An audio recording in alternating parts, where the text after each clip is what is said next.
Children good evening teacher. మనం ఎందుకు కూర్చున్నామో తెలుసా? ఇక్కడ సగం తెలుసు సగం తెలియదు కదా, అవునా?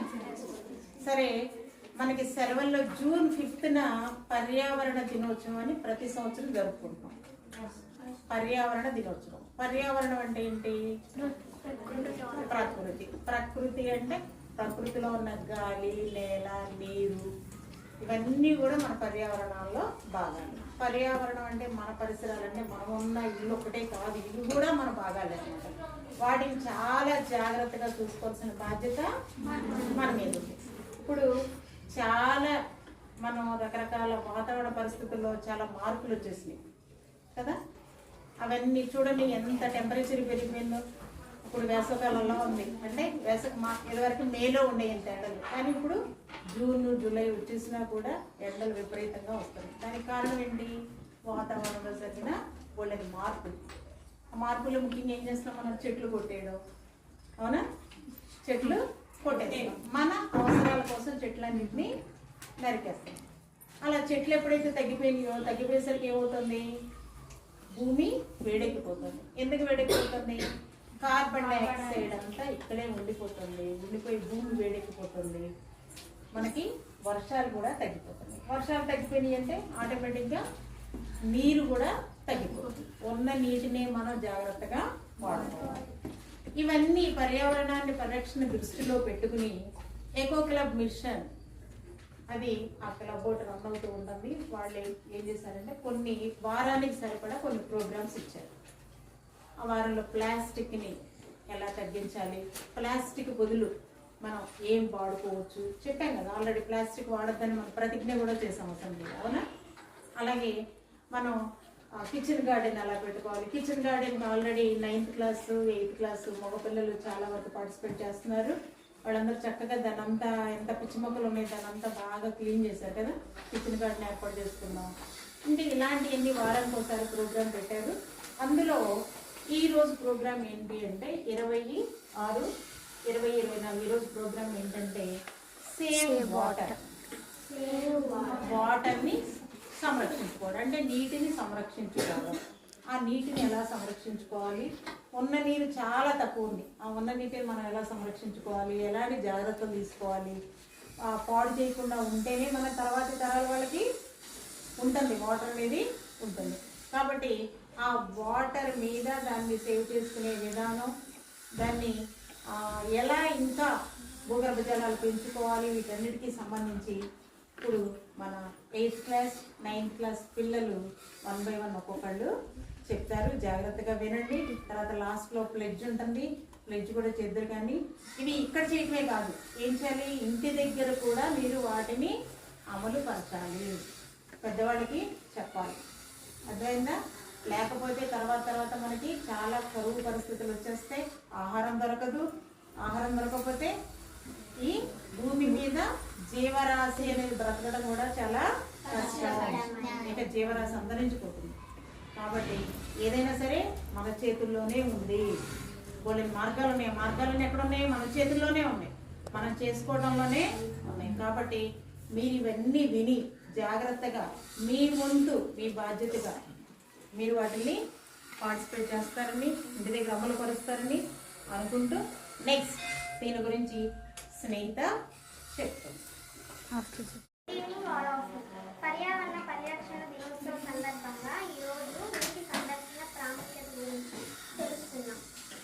నీరు ఉదకం లేదా జలం జీవులన్నింటికీ అత్యవసర పదార్థం. భూమి మీద వృక్షాలు, జంతువులు, మానవాళికు వాటి పెరుగుదలకు గాలి తరువాత ప్రాముఖ్యమైనది నీరు. గ్రామాల్లో, పట్టణాల్లో నివసించే కోట్లాది ప్రజలకు త్రాగునీరు సరఫరా చేయడం ఎన్నో ప్రపంచ దేశాలు ఎదుర్కొంటున్న అతిపెద్ద సమస్య. వివిధ పంటల సాగుబడికి నీటి పారుదల సౌకర్యాలు అత్యంత అవసరమైనవి. ఏ పరిశ్రమ కూడా తగినంత నీటి సరఫరా లేకపోతే స్థాపించడం కానీ నడపడం కానీ సాధ్యపడదు. ఇది ప్రకృతి సమస్త జీవులకు ప్రసాదించిన ఒక అపురూపమైన పదార్థము. నీరు ప్రకృతిలో ఉన్న సమస్త జీవులకు ప్రాణదానం. ప్రథమ జీవి పుట్టుక నీటితోనే జరిగింది. నీరు ఈ భూమండలంపై 71% పైగా ఆవరించి ఉన్నది. ఈ భూమిపై నీరు 3 రూపముల్లో ఉంది. 1 ఘన రూపము అనగా మంచు గడ్డల రూపంలోను మంచు కొండలు. 2 ద్రవ రూపం సముద్రాలు, నదులు, తాటకములు మొదలగునవి. వాయు రూపంలో మేఘాలు, ఆవిరి. భూతలం 4/3 వంతులు మహాసముద్రాలు, నదులు, తటాకాలు వంటి ఉపరితల జలాలతో నిండి ఉంది. ప్రకృతిలో లభ్యమయ్యే నీటిలో అతి మితమైనది వర్షపు నీరు. అయిపోయిందా? తర్వాత ఎవరు చెప్తారు? Good evening all of you. ఒక్కో చుక్క ఒడిసి పెడితేనే భవితకు నీటి భరోసా. ఈ విశ్వంలో సమస్త జీవకోటికి నీరే ప్రాణాధారం. నీరు ఎక్కడ ఉంటే అక్కడ ఆహ్లాదంగా విల్లి విరుస్తుంది. పల్లెనైనా నగరానికైనా నీటి వనరులతో ఎంతో అవసరం. అభివృద్ధి విస్తరణకు కూడా నీరే ప్రాధాన్యం. పెరుగుతున్న జనాభాకు అనుగుణంగా నీటి అవసరం పెరుగుతుంది. ప్రపంచవ్యాప్తంగా జనాభా అనూహ్యంగా అధికమవుతోంది. రానున్న కాలంలో నీటి డిమాండ్ భారీగా ఉండే సూచనలు ఉన్నాయని నిపుణులు చెబుతున్నారు. మరోవైపు భూమిపై ఉన్న నీటి వనరుల్లో సుమారు 97% సముద్రంలోనే ఉంది. అంటే మనకు పనికొచ్చే నీరు కేవలం 3%. ఈ నేపథ్యంలో జల వనరులకు జాగ్రత్తగా కాపాడుకోవాల్సిన బాధ్యత ప్రతి ఒక్కరిపైన ఉంది. ప్రతి సంవత్సరం మార్చి 22న ప్రపంచ జల దినోత్సవం జరుపుకుంటాము. పాత్రలను శుభ్రం చేసేటప్పుడు చాలామంది ట్యాప్లను అలాగే వదిలేస్తుంటారు. ట్యాప్ నుంచి 1 సెకండ్కు లీక్ అయ్యే నీటి చుక్క రోజుకు 3.5 లీటర్లు నీటికి సమానం. అందువల్ల ఉపయోగించిన వెంటనే ట్యాప్లను జాగ్రత్తగా ఆఫ్ చేయడం అలవాటు చేసుకోండి. నీటిని జాగ్రత్తగా పొదుపు చేసుకోకపోతే రేపు మన పిల్లలకు కూడా ఇలాంటి స్థితిని ఎదుర్కొనే ప్రమాదం ఉంది. Thank good afternoon all of you. నేను ఇప్పుడు నీటిని ఎలా సంరక్షించుకోవాలో అనే దాని గురించి చెప్పబోతున్నాను. ప్రతి చుక్క అమృతమే. మంచి నీటిని వనరులను కాపాడుకోవడం ఎలా? నీటి సంరక్షణ, నీటి వనరుల స్థిరమైన నిర్వహణ గురించి అవగాహన కల్పించడానికి ప్రభుత్వం ప్రతి ఏటా చర్యలు తీసుకుంటుంది. నీరు చాలా పరిమిత వనరుగా ఉంటుంది. పెరుగుతున్న జనాభాతో పాటు నీటి కోసం పెరుగుతున్న డిమాండ్ వల్ల నీటిని సంరక్షించుకోవడం చాలా అవసరం. మానవ మనుగడకు నీరు చాలా అవసరమని అందరికీ తెలిసిందే. ముఖ్యంగా ఇతర గృహాల్లో నీటి ఆనవాళ్లు దొరుకుతున్నాయేమోనని ఇప్పటికీ పరిశోధనలు చేస్తున్నారంటే మనం నీటి ప్రాముఖ్యతను అర్థం చేసుకోవచ్చు. ప్రతిరోజు నీటిని ఆదా చేసుకోవడానికి కొన్ని సులభమైన మార్గాలు ఉన్నాయి. లీకులకు అరికట్టడం. లీకైన కుళాయిలు, పైపులు, మరుగుదొడ్లు చాలా నీటిని వృధా చేస్తాయి. ఒక లీకైన డ్రమ్ పైపు ద్వారా రోజుకు 20 గ్యాలన్ల నీటి వృధా చేస్తుంది. లీకేజ్లను అరికట్టి వాటిని ఫిక్సింగ్ చేస్తే నీటి గణనీయమైన మొత్తంలో సేవ్ చేయవచ్చు. గార్డెన్కు నీరు పెట్టడం ఎలా? ఉష్ణోగ్రత చల్లగా ఉన్నప్పుడు ఉదయం లేదా సాయంత్రం ఆలస్యంగా మీ మొక్కలకు నీరు పెట్టండి. ఇది బాష్పీభవనాన్ని తగ్గిస్తుంది. అలాగే నీరు మొక్కలు మూలాలకు చేరేలా చేస్తుంది. రెయిన్ సెన్సార్ ఉన్న స్ప్రింక్లర్ సిస్టమ్ను ఉపయోగిస్తే మంచిది. ఎందుకంటే ఇది వర్షపాతం సమయంలో పచ్చికకు నీళ్లు పోయదు. స్నానం సమయంలో జాగ్రత్తలు. తక్కువ నీటితో స్నానం చేయడానికి ప్రయత్నించాలి. నురుగు షాంపూ చేస్తున్నప్పుడు నీటిని ఆపివేయడం. దీనివల్ల గణనీయమైన స్థాయిలో నీటిని ఆదా చేయవచ్చు.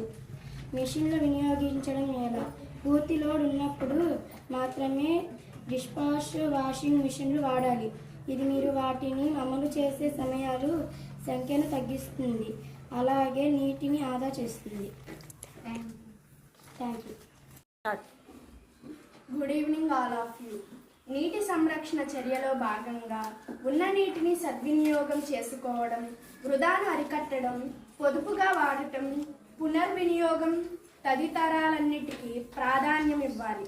మనసు పెట్టి ఆలోచిస్తే మురుగునీటిని కూడా శుద్ధి చేసి మళ్ళీ వినియోగించుకునే మార్గాలు అనేకం కనిపిస్తాయి.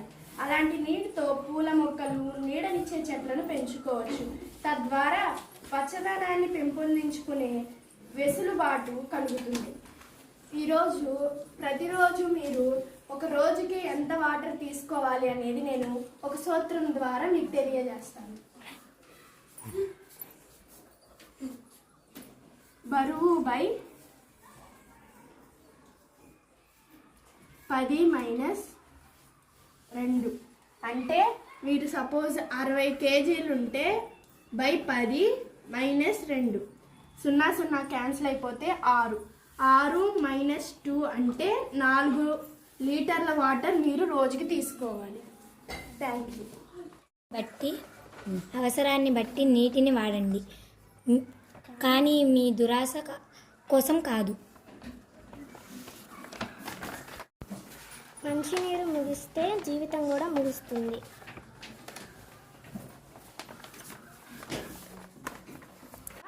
ఈరోజు